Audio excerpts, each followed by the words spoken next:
If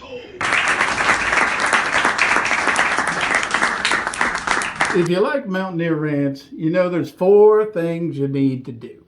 Number 1, you got to leave a comment down below. Yeah. Number 2, you got to hit like. Yeah. Number 3, you got to hit subscribe. Yeah. And lastly, you got to hit that notification bell. Oh, yeah. And if they do that, they'll be able to see all the future Mountaineer Rants. Is that right? Yeah. Yeah. Like and subscribe. Welcome to Mountaineer Rants. I'm Paul, this is Terry, and we're glad to have you back. Today we're going to preview the Texas Christian University, TCU, versus West Virginia football game. This game's on the 30th. It's Saturday night. It's at 8 o'clock Eastern Time. It's 7 o'clock in Midwest. They don't. There's a little thing on 3 Guys Before the Game about the time thing, but we won't get into that. But anyway, it's 8 o'clock, and we're on ESPN2 this week, so we don't have to worry about being on ESPN Plus like Texas Tech was. But we take on TCU, and TCU was the big dog, or one of the big dogs in the Big 12 last year. Going all the way to the national championship game behind quarterback Duggan. Max Duggan, yeah. They won every game. They were in the Big 12 during the season. They did lose in the championship game to Kansas State, but they still got into the Final Four, beat Michigan, and got to the final game. Of course, Georgia kind of put it on them. But they made a lot of mistakes in that one. But they were the class of the Big 12. They were the representative of the Big 12, and they were very good last year. They were undefeated in regular season. And that was the first year for their head coach, Sonny Dykes, who came over from SMU.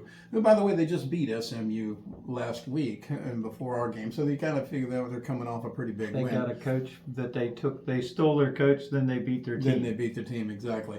The TCUs are the Horned Frogs. And they've won 10 straight Big 12 conference games because they won. So that's the streak that I think we need to maybe kind of put a little reverse to. We reversed the whole 4 years in a row losing to Texas Tech. Why don't we do that with TCU? Well, TCU beat us pretty good last year, 41-31. We'll talk about that later. But prior to that, West Virginia had beaten TCU 4 years in a row, so we were the monkey on their back. It's true. And they did beat us 41-31 last year, but that was quite a good game, if you remember. In fact, it was 34-31, and we had the ball 4 minutes to go and had a chance to go down, but we didn't get it done, and then they got a score with less than a minute to go to make it 41-31. So we played them really strong, really tough last year, and that was against Max Duggan because originally Max Duggan wasn't the quarterback last year starting out the season.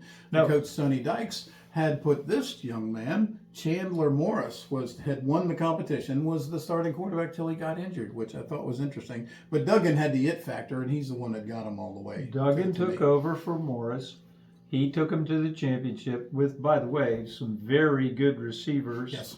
And Duggan himself was very good. I don't want to sing praises of it. This is not about Duggan, but he was good. He was the difference maker. He was. He ran the ball. He could throw the ball. He was just made plays. And they were notorious for being able to hit you from far out. They put a lot of points up. I didn't think they had an overwhelming defense, but they didn't need it. They were Big 12. They put a lot of points up. This year so far, they've played 4 games. They are 3-1, same as record as us. They lost to Colorado. A lot of people might have seen that one. That was a national broadcast in Deion's first game. Deion Sanders is the head coach now for Colorado. Colorado was a bad team in the past. Deion 1-11 last year. Mm-hmm. He's turned it around with a lot of pomp. You'll see him all over the networks because they love Deion. He's a flash. And he played and beat TCU in one of the first games at this TCU year. Too. Beat them 45-42 in a back and forth, up and down, not much defense. TCU that time had 4 rushing touchdowns. They had 2 passing touchdowns. Colorado was the opposite. They had 2 rushing touchdowns and 4 passing touchdowns. And it ended up close. I think Sanders Kids threw for over 500 yards in that game, if I recall, and it would end up 45-42 was the final score.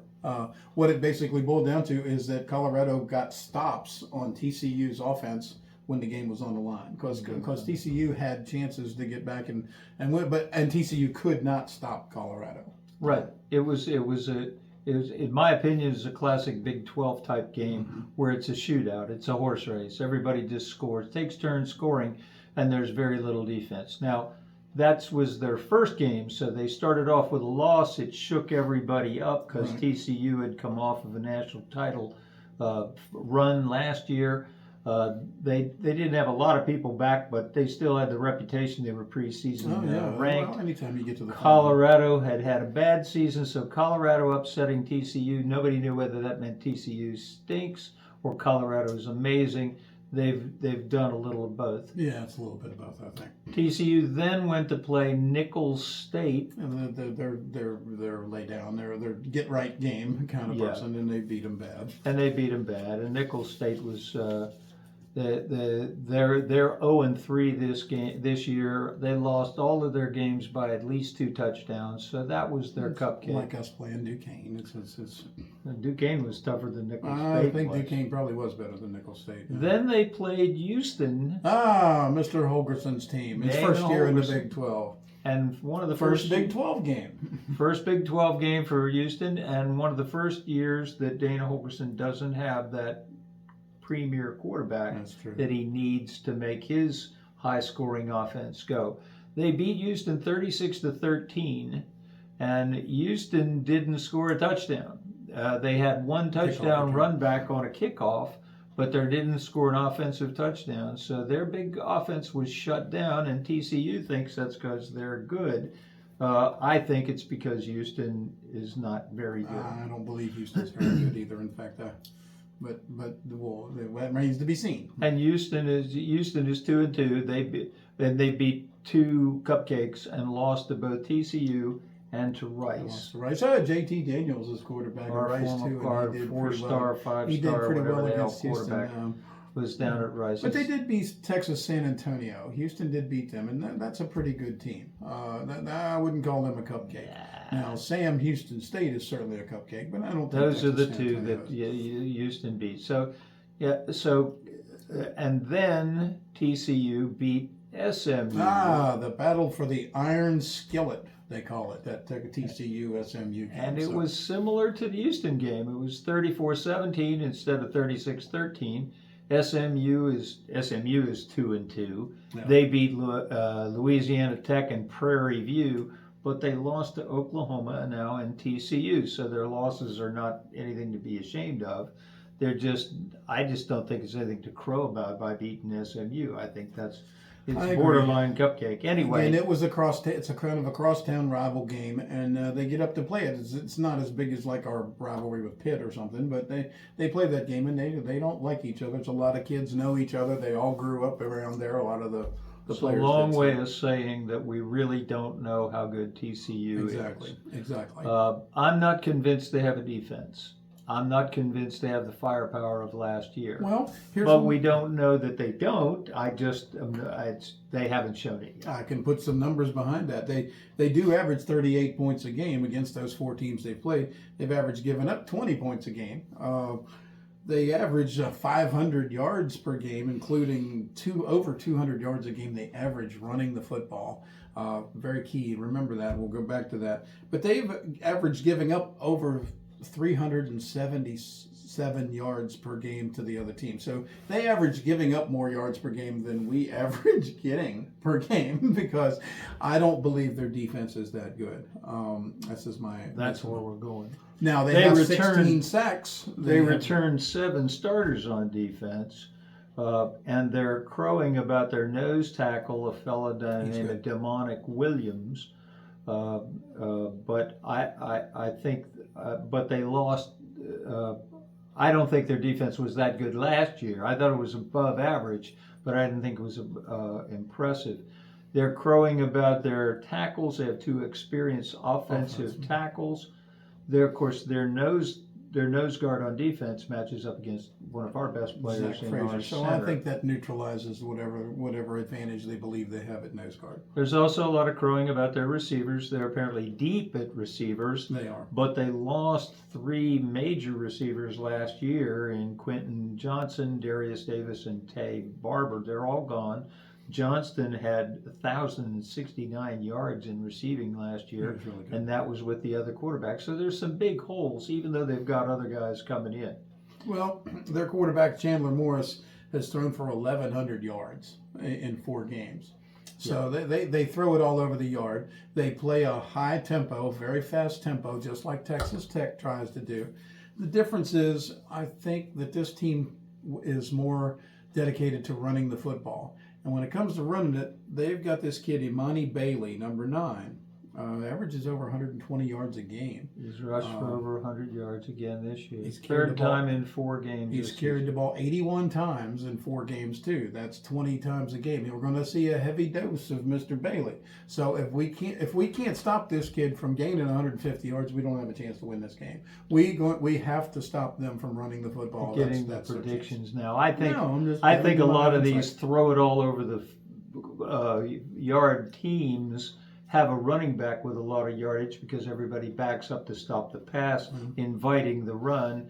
And we saw that last week with Texas Tech. There's also something to the fact that they run a lot more plays. Right. So they get a lot more chances. They get more things. chances. And that kid Brooks from Texas Tech is really good. He did carry the ball 25, 26 times against us and had 150 yards, and we still won that game. So they can't win on running the ball. They won't be able to win. They won't be able to put up 30 points or 40 points running the ball. They've got to put it in the air. Oh, I think so too. They're gonna throw it. They want to throw it. That's what they want to do. Once again, if any of you Mountaineers happen to be Indian, do a rain dance because that always favors the Mountaineers. You mean Native American?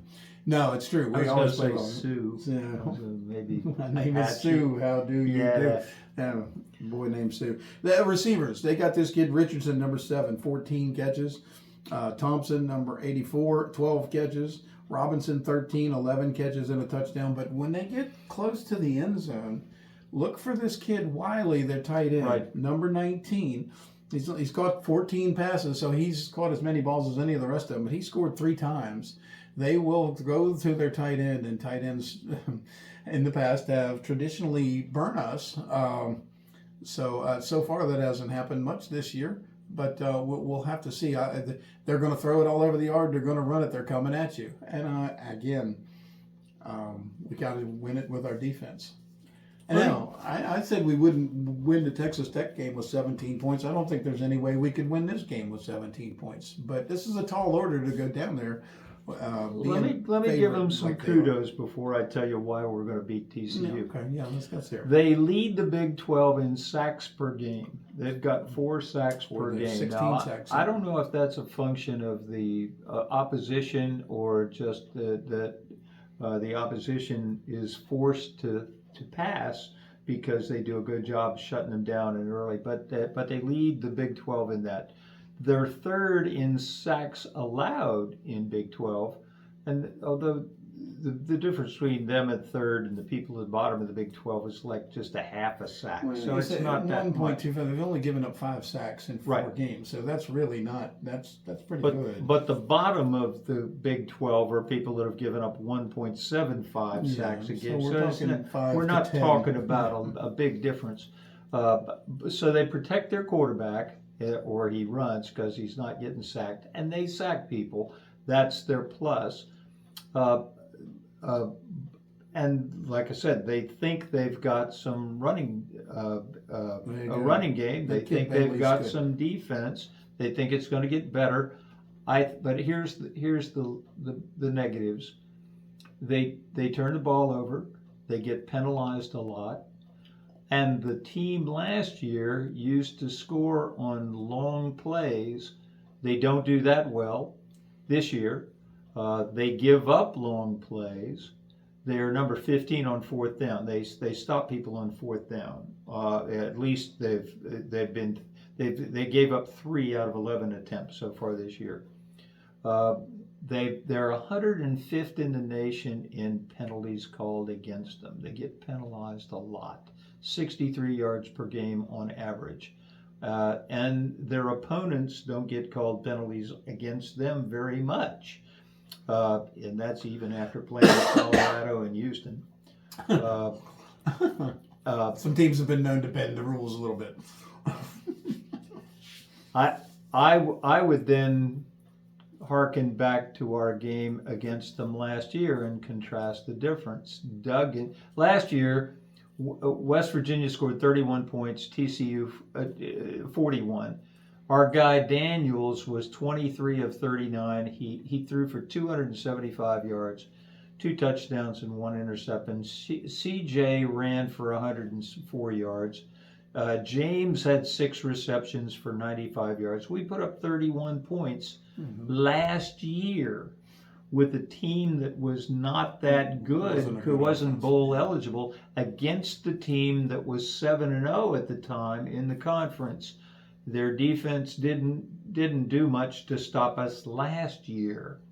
Their penalties were the same, pretty much the same as ours, 6 for them, 7 for us. Each team had a fumble and an interception. The turnovers were pretty even. We had a longer possession. What was the difference? They had 4 plays of at least 50 yards. Yeah, big plays. Yeah, they beat us. Explosive plays is the term now. We used to call them big plays, but now they call them explosive. 3 of those 4 went for touchdowns. That's why they possessed it less and still scored more than we did. They left the game. They left that game 8-0. We left it 3-5. And they broke their 4-game losing streak to us and went on to play for in the national championship game. Yeah. Now, other reasons for optimism is West Virginia. West Virginia last year was an up and down team. We had just finished losing to Texas Tech 48-10, only getting 10 points on Tech, giving up 48. Then we played TCU, who was the top of the conference, and we played them right down to the wire. If you eliminate those 4 50-yard plays, we win against the team that heads to the national championship. Then the next week, West Virginia went to play Iowa State, a team who lost to every other Big 12 team, and they beat us. We're the only ones they beat. The following weeks, West Virginia beat Oklahoma and Oklahoma State, having a loss to Kansas State in between. So up and down, 1 week good, 1 week bad. We were erratic. We had the tag of not being able to stop the pass, and we beat Oklahoma and Oklahoma State in the rain, which I think God likes Mountaineers and gives you a little water. Beat Texas Tech in the rain. Beat Texas Tech in the rain. This year, West Virginia is ranked 128th in offense. Never mind that we lost our quarterback 6 plays into the pit game. Never mind that we've got a redshirt freshman who just had his first start. Never mind that the coach is no doubt keeping it on the running game and not opening it up because that's his style and because he doesn't want to make mistakes with a red freshman. The way the defense is playing, why chance it? Why put yourself in a bad position? Right. So that's why he's staying conservative. I don't think we can stay conservative and win this one, though. I don't think we have to stay conservative. This will be the first game Nico starts where he's had a week of being the man, planning for it, knowing it was him, and being in charge. I think Texas Tech, he kind of knew. They didn't want to let us know, but I think he pretty much knew. But anyway, I beg to differ because I think he knew last week he was him, and I think they're going to play it up again this week. But I don't think Green's going to play. I think Nico's the quarterback. I'm sure Nico's going to play. Mark it down. Nico's going to play. Now Texas Tech thinks they're still the Texas Tech of last year. They're not. Texas Tech thinks they have a defense. TCU. They don't. I'm sorry, TCU. Say that again. TCU thinks they're the TCU of last year. They think they've got a defense. They don't. They've played cupcake type teams and didn't look all that impressive. The only one with a pulse, they got beat. They don't have the quarterback from last year. They don't have the receivers from last year. They don't have the defense. They don't make the long plays. They're not last year's team. West Virginia has a defense, it appears, this year. So far, so good. It is a team that can run the ball, and it could last year. It was inconsistent. And I believe it has a high ceiling with Nico. I think, now again, I'll waffle just a little bit. We've been playing with a high level of consistency. We haven't really beaten ourselves. We haven't had a lot of penalties. We haven't had a lot of dumb mistakes. And that's even with freshmen all over the place. Pretty clean football, I'd say, is what I think that's the term for it. Clean football. If We play pretty clean football. We can continue to play like that and have Nico open up a little bit offensively. I don't see any reason why we don't walk away with this win and upset TCU and their horny toads. Nah, I'm not as confident, but I will say this. I went back and looked at some previews, season previews, and time again, the pundits were talking about what a brutal September we had. Because in their mind, it was Penn State, Pitt, Texas Tech, and TCU. And that's looking before the season started. Well, we've come out of there 3-1. A lot of them thought we would be 1-3 going down to TCU, and they guaranteed this was going to be a loss. Well, all of a sudden, that's a little bit different now. TCU is Texas Tech. They do the same kind of thing. They play their defense different. Right. They play defense different because they kind of stay back a little bit more. Texas Tech attacks a little bit more. But TCU was special last year because of Max Duggan. Making plays with his legs, making throws. Let me watch some of those playoff games. Some of the runs he made, the dude was exhausted, and he's still out there running for touchdowns. Chandler Morris is not special like Max Duggan. Chandler Morris is a good quarterback, and he can throw the ball, but he's not Max Duggan. I see this as a tussle. I see it back and forth. I think it'll be a good many points, and more than the Texas Tech game. I see us in a one-possession game, and I see us with a chance to win at the end. I just don't know we make the play to win it. We have to play like an underdog. Yes. We have to play a good game. 11-point underdogs. We have to keep improving. If we do that, we'll shock the nation, because they will. If we knock off TCU, after we were predicted to go 14th in the conference at TCU, after TCU has got their wins that they have, it will shock the nation, and all of a sudden we'll get some attention. We got to fight. The scary thing will be then you'll be 4-1, and then you got a bye week before you go into Houston. So then our heads might swell a little bit. That would not be good. But I'm saying this is a back and forth nip and tuck. This is going to be very similar to Texas Tech. I just think that their offense is better than Texas Tech. Their quarterback, I believe, is better. But the key is this: the runner, Bailey. If that guy can gash us and get consistent yardage, then they'll beat us. Texas Tech was not smart enough to use Brooks early in the game, and they started using him late in the game, but we still made the plays. So I am very close. I am very close. We got a chance to win it in the fourth quarter. That's what I want. And if we get the opportunity, I think we'll make it. I think we'll get this win. I think we got the lead going into the second half, and I think we win this one going away. I don't like it when you're that confident. I've said that before. But be with us after it's over. Oh, by the way, I think when we previewed Texas Tech and we said we were going to win, we said something if we might both just be whiteboards up here. Well, obviously we're back because we beat Texas Tech. So be with us after this when we review the TCU game. We appreciate you watching. See you next time.